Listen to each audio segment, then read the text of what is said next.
Assalamualaikum warahmatullahi wabarakatuh. Kita lanjut ke pertemuan selanjutnya, materi keempat, yaitu pada tahap pengumpulan data. Sebelumnya sudah ada sampel, kemudian pendekatan kualitatif, dan konsep kualitatif. Di pendekatan kualitatif ada banyak ya, jenisnya ada 5, dan di dalamnya ada anak-anaknya lagi. Lanjut ke sampel. Sampel itu seperti apa pengambilan sampelnya, kemudian penentuan jumlah sampelnya, dan sekarang baru pengumpulan data. Sudah ada sampelnya, kemudian kita pengumpulan datanya mau pakai apa. Oke. Iya, pengumpulan data. Jadi ini prosesnya untuk pengumpulan data. Yang pertama harus ada fenomenanya dulu ya, kemudian sudah dapat sampelnya, berarti kita harus menemui calon informan kita. Ya, kita itu masih calon ya. Kalau sudah dia bertanda tangan bersedia menjadi informan, ya baru itu adalah informan kita. Cara mengambil sampelnya seperti apa, cara mengumpulkan data, kemudian direkam, dicatat. Nah, cara mengumpulkan datanya ini adalah dengan berbagai cara, ada 4 cara ya. Wawancara, observasi, FGD, dan studi dokumen. Wawancara yang pertama yang sering kita lakukan pada saat penelitian kualitatif. Wawancara ini ada kan wawancara terstruktur, wawancara yang lain-lain. Wawancara artinya proses melakukan pengumpulan data dengan mendengarkan informasi dari informan ya. Jadi kalau wawancara. Kalau observasi itu artinya kita mengamati, mengobservasi. Observasi itu adalah hasil pengamatan. Jadi kalau wawancara kita mendengarkan, anggaplah wawancaranya adalah DS, data subjektifnya yang didapatkan dari informan. Kalau observasi ini berarti kita melihat apa sih, misalnya nih tentang pengalaman perawat dalam melakukan asuhan keperawatan. Oke, dia bilang begini, sebelumnya saya melakukan ini, dan saya selalu melakukannya sampai saat ini saya melakukannya. Nah, kita observasi juga, kita lihat ada lembar checklistnya nanti, kita lihat sesuai tidak dengan apa yang dikatakan oleh informan. Jadi ada lembar observasinya nanti. FGD, fokus grup diskusi, hampir sama dengan wawancara karena ini grup ya, jadi seperti membuat kelompok dari beberapa informan. Jadi informan yang sudah kita dapatkan berapa jumlahnya, kita minta mereka berkumpul di satu tempat, nanti baru kita lakukan wawancara bergantian antara informan. Kemudian ada studi dokumen, jadi mempelajari dokumen terkait penelitiannya, mau itu apa foto atau hasil pemeriksaan laboratorium atau yang lain-lain, silahkan. Nah, ini penjelasan mendalamnya ya, wawancara. Tadi wawancara itu data subjektif, jadi dapatkan informasi dari informan. Jadi pertama kalau kita mau metodenya itu wawancara, berarti kita harus ada pedoman wawancara. Jadi pedoman wawancara itu isinya adalah deskripsi informan dan daftar pertanyaan. Deskripsi informan ya samalah, nama, usia, jenis kelamin, atau mau ditambahkan pekerjaan, apalagi silakan pendidikan. Nah, itu deskripsi tentang informannya. Kemudian baru pertanyaannya, daftar pertanyaannya. Daftar pertanyaan ini bukan kita asal buat-buat saja, tapi disesuaikan dengan teori. Misalnya nih mau mengarah pengalaman dalam merawat apa nih. Nah, kalau secara konsep teorinya untuk melakukan perawatan itu seperti apa saja yang dilakukan harusnya. Jadi yang dilakukan itu adalah bahan untuk dijadikan pertanyaan ya. Jadi misalnya apalagi nih tadi konsep perawat untuk melakukan asuhan keperawatannya, jadi mulai dari pengkajian dan lain-lain terus harus ada ya kan. Jadi konsep itu kita dapatkan apa nih untuk pengkajian, apa yang harus kita tanyakan sesuai dengan teori apa. Nah, nanti baru hasil dari jawabannya itu baru kita kembangkan kembali. Tapi patokan atau pedoman yang kita pakai itu harus ada sumber teorinya. Jadi bukan asal nanya-nanya aja. Nanti untuk dikembangkan baru mendalamnya itu sesuai dengan hasil jawaban dari informan. Jenis wawancara. Ini ya, jenis wawancaranya ada banyak nih. Wawancara tidak berstruktur, wawancara semi berstruktur, wawancara informal, ada wawancara berstruktur. Ya. Wawancara tidak terstruktur atau yang tidak formal atau dia tidak berfokus. Jadi wawancara ini tidak banyak pertanyaan yang disiapkan. Bahkan hanya dengan satu pertanyaan tuh bisa. Jadi satu pertanyaan, bagaimana pengalaman ibu merawat anak dengan diare?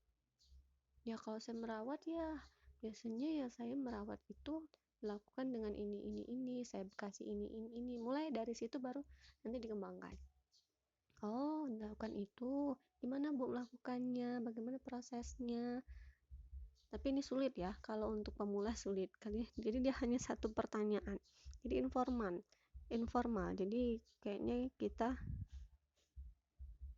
kalau misalnya sudah berpengalaman, oke lah, kita sudah bisa tahu nih apa nih yang mau tanyakan lagi. Tapi kalau untuk yang pemula, lebih baik tidak menggunakan wawancara tidak terstruktur. Kedua, wawancara semi berstruktur. Jadi ini sudah ada isu yang dicakup dalam pedoman wawancara ya. Urutan pertanyaannya ini tidak sama pada tiap partisipan. Jadi tergantung pada proses wawancara dan jawaban tiap individu. Tapi pedoman ini bisa mengumpulkan jenis data yang sama dari para partisipan. Jadi tapi urutannya berbeda. Tapi tetap datanya akan sama yang didapatkan sesuai dengan pertanyaan. Jadi kalau semi berstruktur ini biasanya jadi satu nanya ini nih, nanti karena jawabannya misalnya mengarah kemana, kita loncat nih mengarah kemana lagi di pertanyaan ke-10-nya, nanti naik lagi ke ketiga, naik turun lagi, naik turun, nanti informan selanjutnya juga sama, loncat gitu kan. Nah itu wawancara semi berstruktur. Kemudian ada wawancara informal. Wawancara informal yang tadi berarti wawancara formal ya. Wawancara informal ini dia wawancaranya ini perannya itu lebih aktif. Jadi ada asumsinya itu lebih aktif daripada interaktifnya. Jadi kita tidak mengutamakan interaksi. Jadi misalnya dia jawab apa, oh kita tanya, oh gitu ya Bu, ini nih gimana Bu ininya. Nah, enggak seperti itu, tidak ada interaksi, tapi sudah kita bertanya, jawab, lanjut. Bertanya, jawab, lanjut.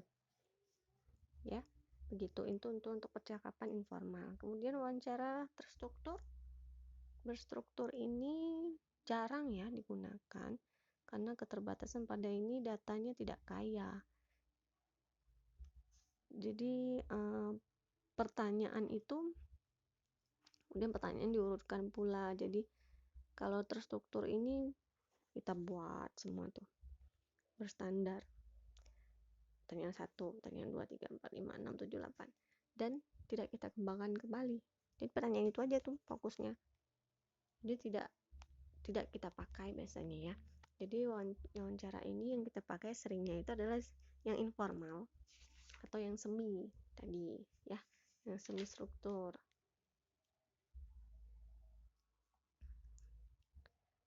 Tapi sebenarnya bisa juga sih untuk peneliti yang masih pemula. Jadi dia bertanya itu pertanyaan yang sama dengan urutan yang sama. Jadi ditulis semua gitu kan biar tidak terlewat. Jadi nggak apa-apa juga.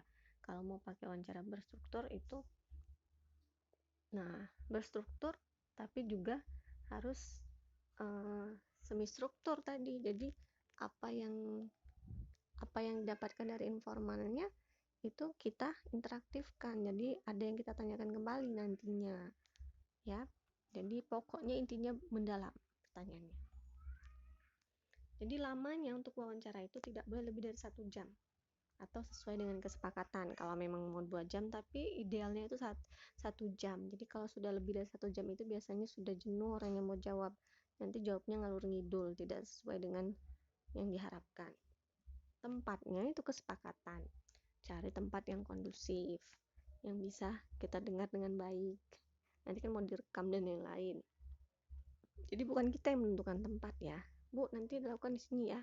Tidak, tapi kita menanyakan bagaimana Bu kalau dilakukan di rumah. Dia jawab oke, jam segini Bu. Nah, oh maaf saya nggak bisa jam segitu, saya mau jam segini. Saya nggak mau di rumah, saya maunya di kafe. Boleh, asal kafenya tidak yang gaduh, yang lain-lain, yang tidak mengganggu untuk proses wawancara. Jadi kesepakatan antara peneliti dan informan. Tadi wawancara, kemudian lanjut observasi. Observasi ini ada banyak ya. Tadi partisipan komplit, partisipan sebagai observer, kemudian observernya yang sebagai partisipan, observernya yang komplit. Jadi observasi tadi adalah pengamatan, pengumpulan data dengan pengamatan. Jadi kalau misalnya nih ya, yang pertama partisipannya yang komplit. Jadi peran orang yang melakukan observasi itu samar. Jadi sifatnya ini tertutup, bukan di jalanan atau area publik. Jadi partisipannya ini benar-benar seperti ya mengikuti alurnya di situ, jadi tidak kelihatan sebagai partisipan. Jadi itu partisipan komplit. Jadi kalau partisipan sebagai observer, jadi ini sudah kita setting. Jadi observernya ini bagian dari yang diteliti. Jadi perawat misalnya, peneliti ini bisa misalnya yang terlibat dalam situasi kerja. Nanti baru kita amati partisipannya ini. Kita amati, kita bilang nih, nanti mau diamati seperti apa yang mau dilakukan. Jadi lebih ini ya, lebih jadi kayak di setting jadinya misalnya. Jadi kemungkinan untuk memberikan yang baik ini juga bisa terjadi kalau partisipan sebagai observer. Tapi kalau partisipan komplit tadi, jadi partisipannya jadi tidak tahu kalau diobservasi. Kalau observer sebagai partisipan, ini artinya kalau tadi partisipannya nih sebagai observer. Jadi partisipannya, sampelnya itu dia menjadi bagian untuk melihat situasi. Jadi kalau observer sebagai partisipan,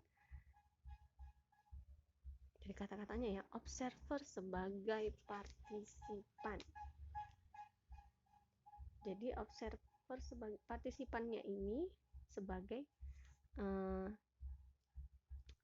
ya dia observer, ya dia partisipan. Jadi intinya dia inti ya. Jadi inti dari yang diamati. Tapi dia tetap di setting. Jadi tapi dia pemain aslinya dalam settingan itu. Jadi tidak dia juga sebagai observer. Jadi dia tidak mengamati orang lain atau mengamati dirinya, tapi dia hanya mengamati dirinya saja. Yang pertama adalah yang terakhir adalah observer komplit. Kalau observer komplit ini, jadi peneliti itu mengobservasi itu pakai dua sisi. Ada yang tidak diketahui, ada yang diketahui. Jadi ada yang kita bilang setting, nggak ada yang tidak dibilang, tidak dikasih tahu. Jadi observernya komplit, kita mengamatinya komplit, mengamati sisi yang tidak diketahui, kemudian sisi yang kita bilang ke partisipannya. FGD, fokus grup diskusi. Jadi ada yang mini, ada yang biasa. Mini itu 4-6 individu, yang biasa itu 8-10 individu. Jadi pada saat melakukan FGD itu kita akan merekam, sama ya semuanya kita lakukan rekaman, kemudian melakukan catatan lapangan. Catatan lapangan itu field note itu digunakan semua ya, baik wawancara maupun yang FGD. Field note ini menggambarkan lapangan, jadi situasi, analisa situasi lingkungan pada saat melakukan wawancara ataupun FGD. Field note ini catatan. catatan kita misalnya, jadi nanti kalau penelitian ada notulennya, atau nanti kalau misalnya ada videonya direkam, kita mencatat sendiri juga boleh.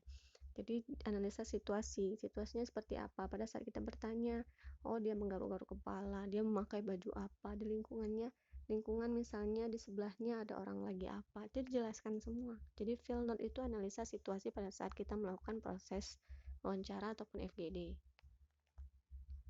Terus ada moderatornya, jadi siapa yang memulainya, jadi kita meneliti, kita bertanya, sama seperti diskusi ya, kita bertanya, nanti ada moderator, ada notulen. Langsung, formal, dan menggunakan pedoman wawancara, hampir sama dengan yang wawancara biasa. Tapi pedomannya ini ya pedoman satu ditanyakan dengan beberapa individu pada saat bersamaan. Jadi kemungkinan bisa saja yang lain bisa mengikuti alur yang lain, tapi bisa saja yang satu ini, oh iya begitu saya bisa. Nah, ini jadi bisa mengungkapkan sesuatu yang dia ingat setelah dapat informasi dari individu yang lain. Jadi ada kelebihan dan kekurangannya ya. Kemudian studi dokumen itu dokumennya bisa banyak ya jenisnya. Buku harian pribadi, buku harian ini biasanya terkait dengan pengalaman ataupun dengan naratif kan berurutan, menceritakan dirinya. Misalnya kalau dia dari kecil ada nih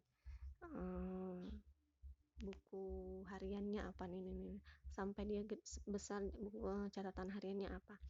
Itu kalau berurutan menjelaskan tentang dirinya itu naratif, ingat ya.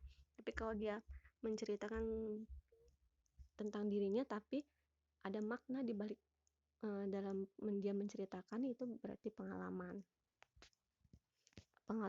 fenomenologi. Kemudian surat penting ya, bisa surat dari sakit atau surat kalau narasi atau apa, bisa surat pribadi.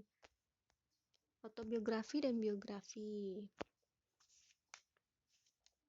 itu gambaran tentang dirinya ya, misalnya seperti riwayat hidup ya, riwayat hidupnya seperti apa. Autobiografi ya riwayat hidupnya yang dikatakan oleh orang itu sendiri. Kemudian dokumen laporan dinas, dokumen resmi ya. Dokumen itu bisa seperti ya laporan dari misalnya hasil observasi dari apa, kemudian jadwal, laporan, catatan khusus, atau standar asuhan perawatan dan lain-lain ya. Ini jenis dokumennya bisa tertutup ya, dokumen terbatas, arsip terbuka. Dokumen tertutup itu jadi aksesnya terbatas pada orang tertentu saja, jadi hanya orang berwenang yang bisa. Tapi kalau dokumen terbatas itu dengan izin, terbatas untuk pada izin dan kondisi tertentu ya. Kalau arsip terbuka itu boleh untuk siapapun. Kalau dokumen publikasi berarti dia sudah bisa diakses siapapun dan dimanapun. Oke, itu metode pengumpulan data. Jadi pengumpulan data ini nanti ada 4 macam ini. Jadi kalau nanti di bagian keabsahan data, validasi datanya, triangulasi banyak jenisnya nanti ya. Jadi ini bisa salah satu bagian dari triangulasi untuk metode pengumpulan data. Ada 4 tadi. Jadi kalau triangulasi berarti minimal 3. Silahkan dipilih minimal 3 metodenya. Baik, cukup. Nanti kita lanjut lagi. Semoga bisa dipahami dan silahkan pelajari lagi untuk mendapatkan yang lebih mendalam. Assalamualaikum warahmatullahi wabarakatuh.